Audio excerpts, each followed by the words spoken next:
एक लंबे समय पहले कोंडापुरम नामक एक गांव में कोटैया नामक एक चूड़ी बेचने वाला रहता था। वो उसके पत्नी और 2 बच्चों के साथ चूड़ियाँ बनाकर उन्हें बेच के पैसे कमाता था। वो चूड़ियाँ बनाने में माहिर था।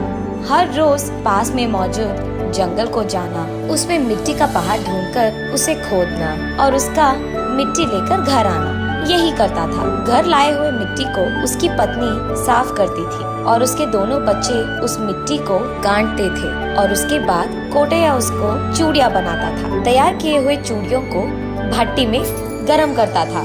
जलाए हुए इन चूड़ियों को उसकी पत्नी अलग प्रकार के रंगों से सजाती थी और अगले दिन कोटैया उन चूड़ियों को लेकर सारा गांव बेचने घूमता था। कुछ बार तो सारी चूड़ियाँ बिक जाती थी और कुछ बार तो लोग चूड़ियों को जरूर देखते थे लेकिन खरीदते नहीं थे। और कुछ लोग, सुनो भैया, चूड़ियाँ दिखाओ। ये लो मेम साहब, अलग प्रकार के चूड़ियाँ हैं मेरे पास, देखिए। अरे भैया, ये मिट्टी की चूड़ियाँ हैं क्या? जी मेम साहब। अरे रे, आज के जमाने में मिट्टी की चूड़ियाँ कौन पहनता है, हमें नहीं चाहिए, जाइए जाइए, ऐसे कहते थे। और कुछ लोग, चलो ठीक है, कितने में दोगे? बोलो। 2 चूड़ियों का 50 रुपए मेम।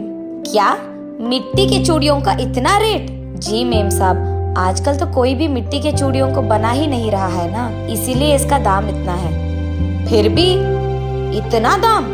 इसको तैयार करना ही बहुत मुश्किल है मेम, आपको तो ये मैं कम दाम में नहीं बेच पाऊंगा। ऐसे बहस ही करते थे लेकिन कोई उसे खरीद नहीं लेते थे, बस 1-2 कोई लोग खरीदते थे। ऐसे ही वो पैसे कमाकर अपना जिंदगी गुजारता था।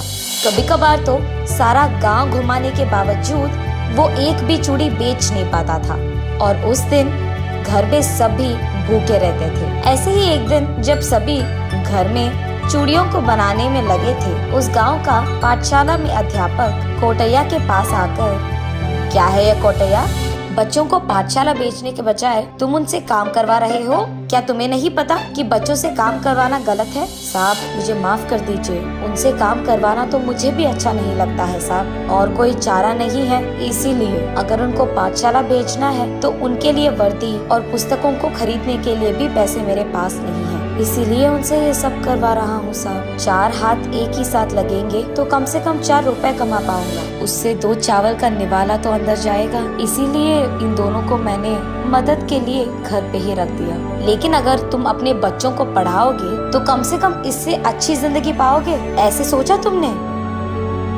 जी साहब, कहता है कोटैया। अगले दिन कोटैया दुख में, हाँ, व्यापार तो ठीक नहीं चल रहा, ना ही बच्चों को मैं पढ़ा रहा हूँ, कम से कम अच्छा खाना भी नहीं खा पा रहे हैं, जीवन में तो कोई बदलाव नहीं है। इसी सोच में वो जंगल में जाकर गुणवत्ता की मिट्टी को ढूंढने लगता है। इतने में उसे एक मिट्टी का पहाड़ दिखने पर उसे खोदने लगता है। बहुत खोदने के बाद उसे एक बक्सा दिखता है, उसे बाहर निकालकर खोलता है और बस खुशी से वो पागल हो गया था। उसमें मौजूद था सोने, जेवर और कई अमूल्य गहने। आश्चर्य के कारण उसके मुंह से एक भी शब्द नहीं निकलता है। उसे समझ में नहीं आ रहा था कि वो सच है या सपना। कुछ देर बाद वो चारों ओर देखता है कि किसी ने उसे देखा कि नहीं। तुरंत वो मिट्टी के साथ ही उस बक्से को अपने घर ले जाता है जल्दी में।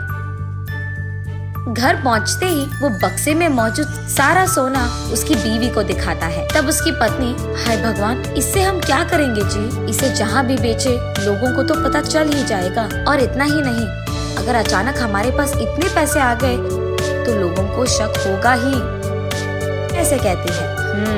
बात तो सच है, इसीलिए हम अभी इस सोने से सोने की चूड़ियाँ बनाएंगे और इस गांव को छोड़कर कल सुबह हम शहर चले जाते हैं, वही एक दुकान लगाते हैं। ये कहकर अगले ही दिन अपने पूरे परिवार के साथ शहर पहुंचता है कोटैया। वहाँ एक दुकान को किराए पे लेकर एक व्यापार शुरू करता है कोटैया और दोनों बच्चों को एक अच्छी पाठशाला में ज्वाइन करता है। कुछ ही दिनों में व्यापार में बहुत लाभ आने के कारण वही शहर में एक अच्छा घर भी लेता है कोटैया। वो यही सोचता है कि उसको ऐसी स्थिति में देखकर भगवान ने खुद उसकी मदद की है और इसीलिए हर रोज भगवान का शुक्रिया अदा करता है। उन्हीं को धन्यवाद देते हुए वो फैसला करता है कि ऐसे छोटे गाँव में चूड़ियों का व्यापार करने वालों को अपने दुकान में काम पे लगाकर उनसे सोने की चूड़ियाँ बनवाता है।